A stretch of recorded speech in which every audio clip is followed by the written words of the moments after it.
This is Abe Friedtanzer from Awards Buzz. So excited to be speaking with Pam Brady about number one Happy Family USA. How are Awesome. you, Pam? I'm good, Abe. Thank you so much for talking to me about the Of show. course. Of course. I had a great talk with Ramy recently, and it's clear that this is a passion project of his. And I'm curious about your involvement and how that came about. Yeah, I mean, it's a passion project for me too. This kind of came about because I was just such a huge fan of Ramy. And honestly, what I just asked my manager, I'm like, can you get me a meeting with Ramy? And that's all I wanted. I want to meet him. I loved his show. I loved his stand up. I think his comedy is really weird and also really thoughtful and deep. And it was just like, okay. So it was like just as a fan, that's where this all started. Well, you've been doing this for a while, and I think stand up and Ramy's, show called Ramy and animation are three like remarkably different beasts that obviously have overlaps and intersections, but how do you go about making something that works with what he does for this kind of audience, which you're obviously more familiar with? It was such a weird, I really think I feel like our sensibilities sort of were similar, even though we approach probably comedy in different ways. So I think that was like the unifying factor. And we wanted to make sure that we started with the characters. And I think that was like something that maybe even just like thinking about South Park, you think, oh, maybe the show didn't start with the characters, but South Park is all about the characters. Like, and that's the only way we can get away with like being weird and being, doing the satire is because you actually believe these four boys exist. So that's what was super nice is like we spent so much time just like let's make sure we're being true to these characters so we can earn the ability of getting like super big and super weird. I would never call South Park not boundary pushing or edgy or ahead of its time or anything like that. But obviously, I think that maybe not so obviously, but this show couldn't have been made around the time that you were working on this show. Like, I feel like Mm. industry has changed and just what we're ready to accept and watch and laugh about. Yeah, I mean, I think, it's interesting because I do think sort of things go in waves and they're not 100% linear. Is that linear? Um, uh-oh. I'm getting, are you hearing echo? I'm not, but I'll mute myself just to be safe. Oh, okay. Uh, well, I think what's funny is we really set out trying to talk about sort of the political situation today. And when we started out, it was around 2020, 2021. We started talking before the pandemic. And we thought it would be like ham-fisted to just like show current day politics and satire and try to attack it that way. So we're like, well, why don't we go back to when things really started getting weird? Surveillance state, sort of talk about fear, talk about all this stuff, sort of examine the past, and hopefully it would say something about where we are. But what's also really interesting is that when we started, like the political situation is much different than when we started. Like, I'm not sure we could do this show now versus, I mean, we definitely couldn't probably do it in 2000, definitely not. Um, and Ramy, I don't know if he mentioned this to you, but we kind of set out to do a show that felt like it was from the late 90s, that it could have existed on Nickelodeon. And maybe if it existed, like kids would have like, especially like Ramy growing up, Egyptian American, like would have felt less alone. So that was sort of the intention. It's just like, let's make this feel like if you found it, you're like, oh, did you see this show that was on after Doug on Nick? And so that was the intention of just like putting it in that shape, making it have that form. Absolutely. And I assume that you're used to the fact that there will be some people who are unhappy with what you're doing and don't want it out there. Uh, that I'm comfortable with that, or what was the word you used? That you're Good. used to it. Yeah, That's, I guess, the next question. Yes, you're used to it. Next question is, how do you feel about it? yeah, I don't try to do like that's the thing is I never set out to try to do anything that would provoke anyone, at all. It's just sort of like you're putting something out in the world. I mean, this show, I mean, that's also the interesting part is like this show hopefully will get everybody that loves Rami and we'll get a certain, you know, corner of the viewing audience, but we really hope that it gets out to more people. Like the idea of like speaking to the choir kind of thing. We hope that it gets a broader sort of audience and that people because I mean that's the thing too about the show is that we feel like everyone's been siloed into their thought groups. And how do you break out of that? Abe, you got to help us break out of that. Get the word out. Let's get us some awards and then other people will see the show. I think that all the, the focus on code switching is definitely something that is certainly not universal, but something that a lot of people can relate to. The idea of having to do that. And I like that the animated form helps certain things, like, when the father shaves his beard and it Yeah. grows right Yeah. back right away. Yeah. The idea that that's something that couldn't work as well, not in animation, which is why I think Rami said he was especially excited to be able to use this format and why that was the right thing for this. Oh, for sure. Yeah. When he first, I mean, he first got this idea when he did the flashback episode of his Ramy show. Did he mention that? The episode where it was a flashback to when he was a kid. And he had this sort of like dream sequence where he was eating strawberries with Osama bin Laden. And so it was like, and that pushed it, I think, as far as live action can push it, because we really want to get in, like, do an internal thing of going, what's it like to be a 12-year-old boy when, going through puberty and life's scary anyway. And then the rest of the world thinks he's guilty of something. You know what I mean? And the father, over time, which is interesting, is the show really became about Hussein. And this guy's anxiety is about like, am I making enough money for my family? And that he can only express himself through song late at night when everyone's asleep.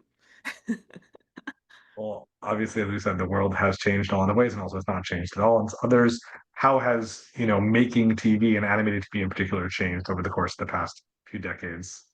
Oh, how's it changed? Might Uh, be that's a quick 90-second answer, not like a well, four listen, I have to day sit back, Gabe. You're paper. asking, you're asking some big questions. How has it changed? I mean, some things have, become off limits. The world changes. And that's the funny thing is like you hear that comedy argument of going like, oh, we can't do comedy anymore. Everybody's so sensitive. You're like, well, maybe more people are being included in the in group. Because before it was just like, who's the in group? Like, and I think that's good. And I think you can always find comedy from anything. So I sort of I think what stayed the same is like characters matter, caring about the characters matter. Um, uh, I think, I mean, I'm optimistic. I think, I mean, the show couldn't have existed without South Park. It's sort of, South Park paved the way for so many things. To go high and low and be able to like have a delivery system that's really crude and you know, it's the kind of thing that, kids couldn't tell their parents they were watching. And then you sort of sneak in like a big idea.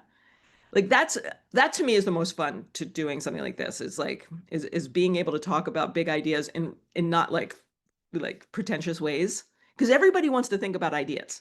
I'm convinced. But the delivery system matters. Well, how do you think the delivery system has been? What have you heard from people about the show? Has it surprised you at all, the reactions? I mean, I've been super pleasantly surprised. I really thought I had friends. I'm like, I don't know. I mean, I hope everybody likes it, but people like really, I think they're engaging with it because they love the characters. Honestly, I know that probably sounds lame. It's probably, but people love the grandma and people love, Rumi and the lamb's coming through. Like that's I'm getting good feedback on the lamb. I'm not sure, Abe, what you've heard about the lamb, but a suicidal I mean, I lamb. know there's always a lot of stuff about, animals acting in TV, PETA has to get involved, PETA, whatever. It's you got to be careful with that. You So do have to be that's careful. why you do animation, just to be safe, right? Another advantage. That's really true. Well, looking back through your credits, I actually was struck by something that it's not animation because I used to watch back when I could. There were only, so many networks. I watched every pilot, and I watched the show called The Loop, which, Yeah. as I remember, did not have a very fortunate run. I think season two, like everything changed, it was canceled quickly, whatever. But I remember really enjoying that show, and I'm Oh, curious, Abe, you're making my day. does that take up any space in your brain, or this is I mean, like I you're like, oh love yeah, I the loop. forgot I about that love the show. loop. I love the loop. I mean, we sort of had we had the weirdest experience. We were on Fox. We were on for 2 seasons, which is hilarious. The second season, I think we burned off like 8 episodes in 3 nights. And I remember the network was saying to us, "This is actually great for you. This is great because because everyone will see it. It's going to be like a blitz of the loop episodes."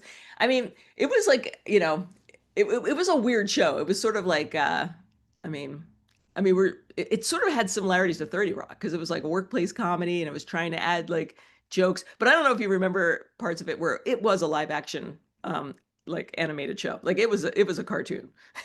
Like we just all kinds of crazy stuff happening. And yeah, I worked on that show with Will Gluck, the great Will Gluck. of Easy A fame, and we had so much fun. But I think I think it was at a time when Fox had to announce that they had like a show about 20 somethings at the upfronts. And so they're like, we have this show with all these like really attractive 20 somethings, and they're going to be in the workplace. And then, but they, I don't know, maybe the show was too weird for it, or it, you know, so much is timing and luck. But it was, I mean, we got to do 2 seasons of it, which is kind of amazing. Philip Baker Hall, I mean, who was I was about to say Phil Baker Home was I mean, absolutely incredible. a legend, and he was so fun and so cool. Like, so as an experience, I'm like, that's what it was great. I have no regrets. Mimi Rogers was amazing. I mean, we had a lot of fun, and we had a monkey. Um, That was back when you could have monkeys on the show. I would never do a live action. always comes back to animals on TV. That's the theme of this Yes, interview: I love universality and animals. animals on TV. I'm convinced that actually I just keep writing and working in TV just so I could be around more animals. Because Lady Yeah, Dynamite, I don't know if you saw that show. It had a little, it had Tink, that was the little baby pygmy goat that was in, and that was all. That was really all I remember from the show. I have a Righteous Gemstones interview later, and we're talking about the monkey cast member from the final season, which is not something that usually comes up in conversation, I find, but I for love that it, and show, I love that's a genius show. I loved it, and incidentally, is that monkey cast member is her name Crystal? Do you know if that's the that famous is Crystal? a good question. I'm not positive. I'm not talking to the monkey. I'm talking to a human. Who are you talking to? That's going to be with Adam Devine. Okay. Oh, great. He's amazing. But yeah, if it's Crystal, I've worked with Crystal. She's wonderful to work with. Wonderful. Well, what else are you enjoying right now besides the recently wrapped Righteous Gemstones? Yeah, Righteous Gemstones. I love the studio. I think that's awesome. What else are you watching? I'm trying to think of what else I've been There's watching. so much good stuff out there these days. Oh, Hacks is great. Um, what are the other comedies that are I would have expected some animated choices, quite I honestly, know. I'm from trying to you. think of what are like the more recent animated shows. I mean, like I'll go back to classics. I'll watch Snoopy. I dig Snoopy. How do you like that? And It's a good wholesome inspiration I for the mean, fare you make now. it's true. I mean, that's the thing. Is like, you have to balance both sides of your personality of just like there's the little like sentimental side and then there's just the Diablo comes through. You can't stop it. You cannot stop it. How about Lilo and Stitch? Are you going to see that? I very well may. Although, do we like that? Are we happy that all this animated stuff is becoming live action? Is that a positive turn for the Well, world that's or a the betrayal very of our values? I mean, it would be nice to have more original stuff, but I'm saying this and I'm not going to plug something else, but I did write the Smurfs movie that's coming out. And so I'm just supportive as a craven capitalist to that people are responding to blue characters. But I mean, it's a good question about like if people make stuff, it doesn't really matter to me what form it takes. Like if people make stuff not just to make it and throw it out there, they actually care about it, I'm psyched. You know, Yeah, unless it's absolutely. unless it's AI. And then we've got a problem. Well, that's a good, non-loaded point to end on. Yeah, But I'm being diplomatic. I appreciate your time, Pam. It was such a pleasure speaking with Thank you. you, Abe. Thank you. So great talking to you too. Thanks for bringing up the loop. Amazing.